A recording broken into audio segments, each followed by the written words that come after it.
성교에 가면은 그렇게 아픈 아이들, 심장병 앓는 아이들, 또한 이 뇌에 이상이 있어가지고 약간 2% 부족하다든지 이런 여러 가지 그런 질병을 가지고 태어나는 경우가 좀 많아요. 그러니까 저희 손자가 태어날 때 이제 곧 좀 있으면 2돌이 되는데 아이가 시험관아기로 태어났어요. 태어났는데 시험관아기를 했는데 몇 달 지나니까 병원에서 뭐라 하냐면 뇌가 없대요. 뇌가 없으니 태어나면 그 아이가 정상이 됐어요. 정상이 못 된다는 거. 그러니 이 아이를 태 속에서 그게 한 5개월 정도 됐을 때인데 태 속에서 이 아이를 유산을 시키는지 그걸 결정하려는 거예요. 그리고 내가 아무리 안 보인다 그래가지고 사진을 100장 이상을 막 찍었어요. 그리고 우리나라에서 그래도 이 태아에서 뇌 쪽으로 가장 전문이라는 곳에 그런 곳에 가가지고 사진도 찍고 확인해봤는데 뇌가 없대요. 안 보인대요, 뇌가. 근데 태 속에서 뇌가 안 보인다는데 그 아이를 만나보지 못할 건데 이 아이를 낳아야 될까 말아야 될까. 병원에서 또 시험관아를 시술했는데 이번 한 번만 시술이 가능하고 다음부터는 시술도 안 된대요. 그러니까 아이를 낳고 싶어도 낳을 수가 없는 상황이었고 이런 문제가 처음이 됐어요. 그래서 어찌할까 하나님 앞에 눈물로 기도하면서 시편 말씀을 읽기 시작했어요.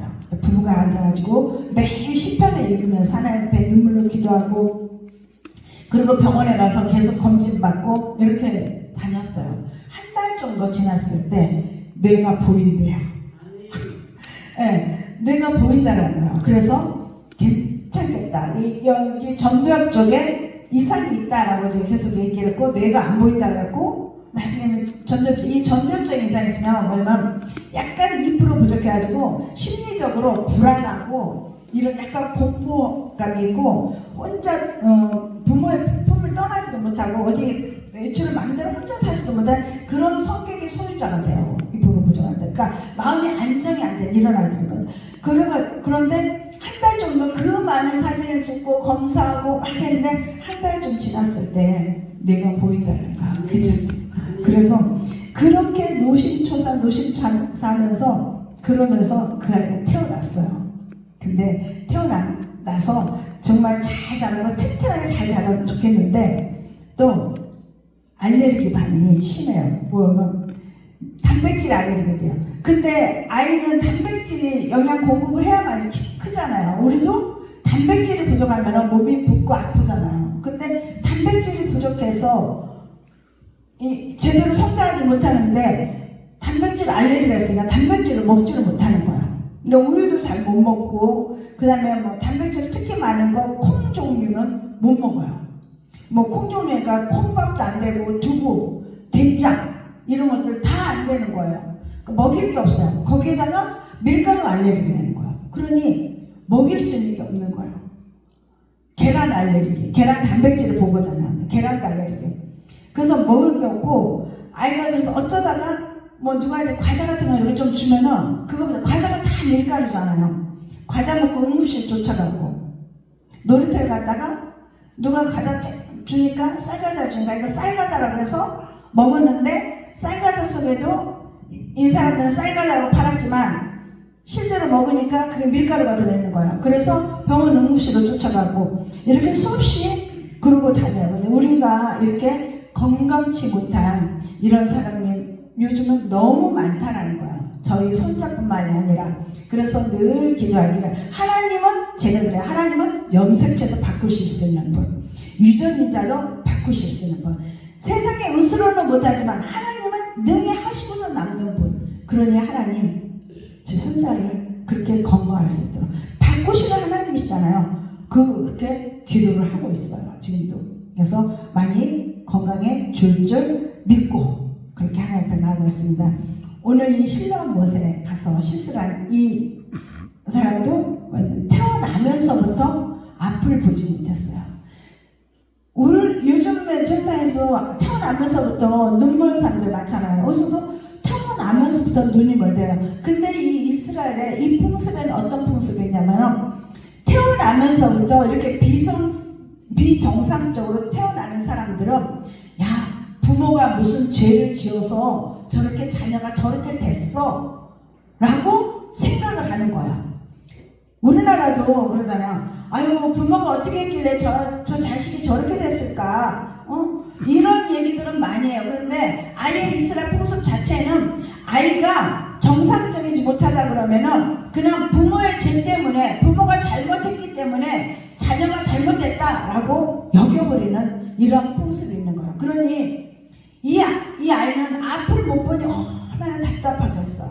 앞을 못 보니 너무너무 답답한데 거기다가 이 부모는 그 아이를 끌어안고 키워야 돼. 앞을 못 보니 그 아이가 걸어갈 때 항상 같이 동행해줘야 되고 항상 같이 가줘야 되는데 사람들은 손가락질 한단 말이에요. 저 부모가 잘못해서, 부모가 죄를 지어서 저랬어. 실수가 아니라 그냥 죄를 지었기 때문에 자녀가 저렇게 태어난 거야. 이런 얘기를 듣다 보니까 그 부모로서는 말할 수 없는 아픔이겠죠. 그러니 이 사람도 얼마나 힘들고 어렵겠어요. 그러니까 이 광경을 보면서 예수에게 하나의 시험거리 질문하는 거예요. 뭐라고 질문하냐? 2절 보니까 라삐여, 이 사람이 맹인으로 난 것은 누구의 죄로 인함입니까? 자기의 죄입니까? 부모의 죄입니까? 라고 묻는 거야. 예수님께서 어떻게 대답하나 보려고 예수를 그래서 라삐여, 선생이여 라고 부르면서 이거 누구의 죄 때문입니까? 왜? 죄로 인해서 분명히 병들고 비정상적으로 살아가기 때문에 그건 죄로 인한 거라고 여겼기 때문에 이스라엘 사람들은 누구의 죄냐? 라고 묻는 거예요. 그럴 때 예수님께서 대답하죠. 이건 누구의 죄가 아니다. 그리고 하나님의 하시는 일을 나타내고자 합니다. 라고 얘기를 해요. 그러면 눈먼 사람 입장에서는 아니 왜 하필이면 납니까? 왜 나를 하나님의 일을 나타내시면 좋은데 왜 내가 눈이 멀어합니까? 라고 항변할 수 있어요. 그런데 여기서는 그렇게 하지 않았어요. 이 사람은 오직 하나님의 일을 나타내신다. 그래, 하나님이 하시는 일. 이 요한복음은 전체적으로 보면은 하나님이 하시는 일을 드러내는 거예요. 그래서 많은 기적 사건들이 여기에 많이 있어요. 하나님은 어쩌냐? 기적의 하나님. 단순히 아니라 뭐래서 기적을 베푸시면서 그 기적에 하나님은 이런 일을 하신다. 그리고 이사야서도 보면은 메시아가 오면은 구약에서 이제 메시아가 이제 예수가 올 거라고 얘기를 계속하죠. 이 메시아가 오면은 눈먼 자의 눈을 뜨게 하는 일을 한다라고 얘기를 했어요. 그리고 그게 마태복음에서도 계속 보면은 성경에 눈먼 자의 눈을 뜨게 하는 얘기가 참 많이 나와. 그럼 우리는 육신적으로 눈이 어두운 자가 눈을 뜨게 할 수 있겠죠. 그러나 영적으로 눈이 어두운 자, 나면서부터 예수라는 것 자체를 모르고 하나님을 모르고 태어난 이 자들에게 눈을 뜨게 해줘서 누구를 보게? 하나님을 보게 하시는 거예요. 골로새서 있는데 너희들은 땅의 것만 보지 말고 위의 것을 보고 살아라. 하늘의 것을 보고 살아라. 너희들의 소망은 어디에 둘 것이냐? 소망을 이 세상 살아가는데 이 세상에다 두지 말고 하늘에다 두고 살아라 라고 이렇게 얘기하고 있습니다. 우리는 대부분의 사람들이 세상 가운데 있으면서 세상에 우리는 눈을 향해서 들고 있고 세상만 바라보고 있어요. 하늘을 보지 못해요. 고개만 딱 들면 위를 바라볼 수 있는데 땅만 열심히 보고 사는 사람들이 너무나 많다라는 거예요. 이 땅에는 욕심투성이요, 서로 시기하고 질투하고 다툼이 있고 분쟁이 있고 자기 욕심을 채우는 이런 거로 물들어 있는 이 세상이에요. 이 세상에 서로 아둥거리면 서로 싸우고 다투고 이렇게 살아가는 사람들이 너무 많잖아요. 자기 욕심을 조금이라도 채우기 위해서. 그래서 사람들을 만나면은 전부 자기의 유익을 찾아가요. 만남 속에서도 자기 이권을 먼저 찾아가는 사람들 투성이라는 거예요. 그런데 그런 가운데 주님은 뭐라는데 위를 바라보라. 눈을 떠라. 눈을 떠서 어디 봐라. 위를 보라라고 해야 고개만 들면 위를 볼 수 있냐. 그 하나님의 역사하심을 봐라. 하나님은 눈을 뜨게 하시는 분이시다 라고 우리에게 지금도 말씀하고 있습니다. 우리 아직도 눈을 땅으로 대고 있습니까? 우리는 눈을 들어서 하늘을 바라보고 하나님을 바라보는 그러한 삶이 되시기를 축원합니다. 아멘. 이 맹인의 모습을 보면서 맹인이 첫 번째 뭐라 했어요? 누구의 죄 때문에 맹인이 되었습니까? 라고 묻습니다. 이 맹인을 치유한 것은 요한복음 8장 12절에 보면 나는 세상의 빛이니 나를 따르는 자는 어둠에 있지 아니하고 생명의 빛을 얻으리라. 예수님이 선언하셨습니다. 깜깜한 어둠 속에 있을 때 빛이 딱 비치면 어둠은 자연스럽게 물러가고 사라져버려요. 다른 어떤 방법으로 해서 이 어둠이 거쳐주는 것이 아니라 이 어둠은 빛이 들어올 때 어둠이 물러가게 됐어요. 그런데 요한복음을 보는데 하나님은, 예수님은 빛이시다라고 했어요. 나는 빛이니라고 얘기했어요. 그 빛이 오셔야 돼요. 그러니 우리 마음이 어두워졌다, 우리 마음이 깜깜하다, 그럼 우리는 마음속에 누구를 모셔야 돼요? 예수님을 모셔야 되는 거. 내 안에 예수가 없으면 나는 지금 이렇게 살아가고 내 육신에 눈을 떠서 보고 있을지라도 내 마음은 깜깜한 어둠이라는 거예요. 내가 그러니 내 마음속에 예수가 들어올 때 그 빛이 어둠이 물러가고 빛이 있게 됨으로 해서 내가 빛을 보고 내가 살아갈 수 있게 된다는 것입니다. 우리 정말 예수를 모시고, 예수님을 모셨을 때 그 예수님의 빛 대신 예수를 모심으로 해서 우리가 빛 가운데 거하는 그러한 삶을 살아가는 우리 모두가 되기를 소망합니다. 아멘. 사람들은 이 불행하게 된 것, 이런 것들이 죄 때문에 일어난다라고 얘기했어요. 죄가 없다면 벌도 안 내릴 거고, 어떤 어려움도 없을 거고, 고통도 없을 거고, 죄가 없다면은 하나님의 징계도 없을 것이다. 그런데 이렇게 눈까지 멀었으면 얼마나 큰 죄를 지었을까라고 바라보게 된다는 거죠. 그러나 이 가운데서도 우리는 그 사람들의 손가락에 부모들은 누구에게 오지? 예수님께 나아갔다는 것입니다. 우리도 예수님께 나아가는 자. 내 자녀의 뭐가 되어줘야 돼? 내 자녀의 울타리가 되어줘야 되고, 내 자녀의 문제를 내가 끌어안고 주께로만 나갈 수 있는 우리가 되어야 되는 거죠. 세상 사람들의 손가락질하고 그러잖아요. 그런 것들이 예전엔 참 많았던 것 같아요. 자녀들이 막 나가서 다른 애들하고 막 싸우고 다투고 맨날 그러고 다니다가는 아우 저 부모는 도대체 어떻게 될 거야? 누구 욕을 해요? 부모 욕을 해요. 옷도 지저분하게 입고 막 이러면은 아유 저 부모는 어떻게 된 게 제 옷을 저렇게 제대로 빨아주지도 않고 왜 이렇게 지저분하게 입고 다녀?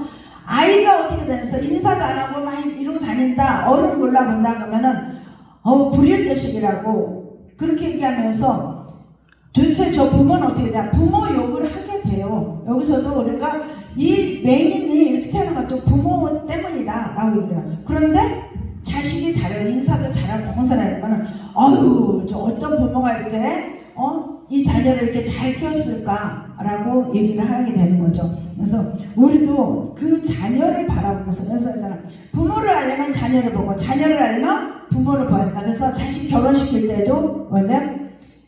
부모를 봐야 된다. 그래서 맞선 보고 이러고 할 때도 그 부모를 보기 위해서, 그 집안을 보기 위해서는 부모를 보고 그리고 결정을 내리게 되는 거죠.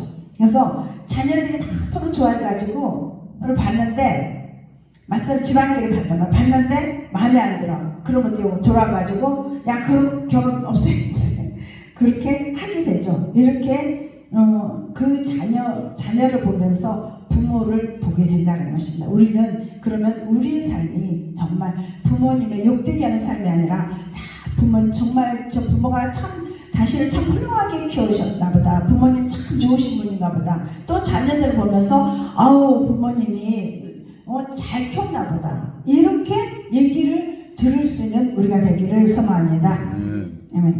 그 다음 두 번째는 뭐냐면 누구의 죄입니까? 라고 물었을 때 때가 낮이래요. 낮이니까 일할 때라 라고 얘기를 해요. 그래서 나를 보내신 이에 일을 해야 돼. 그러니까 내 일을 하는 것이 아니라 그런데 나를 보냈어요. 언제? 낮에 보냈어요. 우리는 지금 현재 낮이라는 거야. 우리는 일할 때라는 거야. 보내신 이에 일을 해야 된다. 그러면 보내신 누가 하나님이, 예수님께서 우리를 통해서 뭐하겠어? 영혼을 구원하기 위해서, 영혼을 살리기 위해서 우리를 보내셨고 우리를 일하기를 원하신다는 것입니다. 그래서 우리는 하나님 앞에 일을 해야 되는 겁니다. 이 안목 보는 맹인에게 우리 이 맹인 같은 앞을 보지 못한 이런 영혼에게 우리가 어떤 일을 했는데 빛을 주시는 일을 했어요. 예수님은 빛이시다 라고 했어요. 그럼 우리는 너희도 세상의 빛이다 라고 했어요. 그럼 우리는 그 맹인들에게 빛을 비춰주는 일을 우리도 해야 된다는 거죠. 근데 우리가 빛의 발광체가 아니라 우리는 누구였는데 예수가 빛이시니까, 예수가 발광체인 그 빛이니까 그 빛을 우리가 받아서 우리를 반사시켜서 빛을 보내는 거예요. 그러니까 우리가 먼저 예수 안에 거해야 돼요. 예수를 내 안에 다 모시고 살아가야지 그 다음에 우리는 예수의 빛을 비출 수 있는 자가 돼요. 그렇게 일을 하라고 얘기합니다. 예수를 너희들 품 안에 너희의 주인으로 모시고 너희가 살아가면서 그 빛을 보지 못하는 자들에게 빛을 비추는 일을 해라. 지금 낮이니까 일을 해라. 깜깜한 밤이 오기 전에 지금은 일할 때니 일을 하라고 우리에게 말씀하고 있습니다. 또한 이 맹인에게 뭐라는데 예수를 믿게 하는 일을 해야 된다는 거죠. 빛을 비춰주는 것만은 아니라 눈을 뜨게 하는 것이 아니라 누가 빛을 줬어? 예수가 빛이시다. 그 예수를 믿어야 된다 라고 예수를 믿도록까지 해야 된다는 겁니다. 단순히 복음을 전하고 우리 빛을 비춰주는 일을 끝나는 것이 아니라 이건 1차적인 거고 2차적인 거는 예수를 믿어야 되는 거야. 예수를 믿어서 구원을 받고 그 구원을 받고 영생을 하게 되는 거죠. 그러니까 우리는 예수를 믿도록 하는 일도 우리가 해야 된다. 우리의 할 일이라는 것입니다. 우리 주님께서는 우리에게 그 일을 명하셨습니다. 그래서 우리도 정말 예수를 전하는 자가 되고 예수를 믿게 하는 자가 되어야 되는 줄 믿습니다. 예수를 믿게 하셨는데 예수가 어떤 분인지를 알려줘야 하잖아요. 저 사람을 믿게 하려면 저 사람이 어떤 사람이다. 이 사람은 정말 신용도 좋고 이 사람은 정말 성품도 좋고 막 좋은 얘기를 해주면 어때요? 믿게 되잖아요. 그래? 그럼 저 사람이 말하는 거를 신뢰를 갖게 돼요. 그럼 우리 예수를 어떻게 믿게 해요? 예수님이 얼마나 좋으신 분이 어떤 분이신지를 알려줘야 된다는 거죠. 그 우리가 입에서 복음을 전한다는 게 그 좋은 소식. 예수님께서 우리를 구원하셨고 예수님이 지금도 우리를 삶 가운데 우리와 함께 하시고 예수님께서는 이 땅에 오실 때 우리를 구원하기 위해서 오셨고 또한 우리와 함께 하시기 위해서 오셨다라고 분명히 마태복음에 정확하게 두 가지 때문에 오셨다라고 했어요. 그러면 우리는 그 예수님이 나와 함께 함으로써 내가 힘들고 때로는 눈물을 흘리고 내가 아파할 때도 예수님은 나를 찾아오셔서 나를 만나주시고 나를 위로해주시고 나의 질병을 치유해주시고 그래서 나를 회복시켜 준다라고 그렇게 우리는 고백하면 그 예수님을 자랑할 때 야 그래? 그럼 나도 그 예수님을 한번 믿어봐야지. 예전에는 그렇게 많은 사람들이 그렇게 전도가 좀 쉬웠어요. 우리의 모습을 보면서 야 그래? 그럼 나도 한번 그 예수님 한번 믿어볼래? 그렇게 많이 따랐어요. 근데 오늘날에는 어딜 찾아가? 아팠을 때도 예전에는 교회로 왔고 정말 예수 믿고 나도 그렇게 한번 기도해야겠다 했지만 지금은 병원으로 쫓아가잖아요. 더 전도가 어려워졌지만 그래도 우리는 그들이 듣든지 안 듣든지 때를 얻든지 못 얻든지 우리는 복음을 전해야 된다는 거죠. 예수를 믿도록 해야 되는 일을 우리는 감당해야 되는 겁니다. 그 일을 감당할 때 내가 너를 책임져 주마. 너의 가정을 책임져 주마. 우리 주님께서는 그렇게 말씀하고 있습니다. 아멘.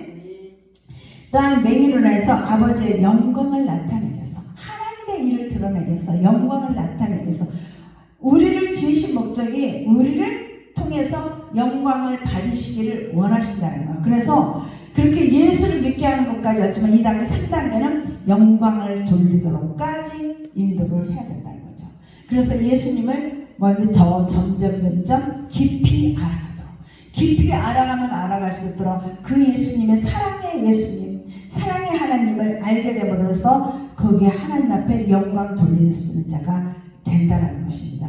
우리도 크고 작은 일에 참 아플 때에 주님 앞에 기도했을 때 그때 주님께서는 우리의 그 기도를 들으시고 그리고 우리를 치유하시고 회복시켜줘서 하나님 일을 감당할 수 있도록 우리 하신 일을 우리 많은 경험을 하셨을 것입니다. 그 경험을 너만 경험하고 너만 행복하게 살아라가 아니라 가서 전해서 그들도 나도 그 예수님 한번 믿고 그 예수님 앞에 달려와서 나도 치유받고 회복되어서 하나님 앞에 영광 돌리는 삶을 살고 싶어. 그렇게 살겠다라고 변화된 사람이 나한테 올 수 있다 그러면은 하나님의 일을 우리는 잘 감당한 겁니다. 아멘. 우리를 그렇게 감당하기를 원하시는 하나님이십니다. 아멘. 우리 주님께서는 우리는 너희는 세상의 빛이다라고 얘기했어요. 그 빛 대신 예수를 우리는 증거하는 우리가 되기를 소망합니다. 그러면 보내신데 신랑은 보내심 받았겠죠. 그 보내신 일을 해야 하는 것은 우리가 해야 되겠죠.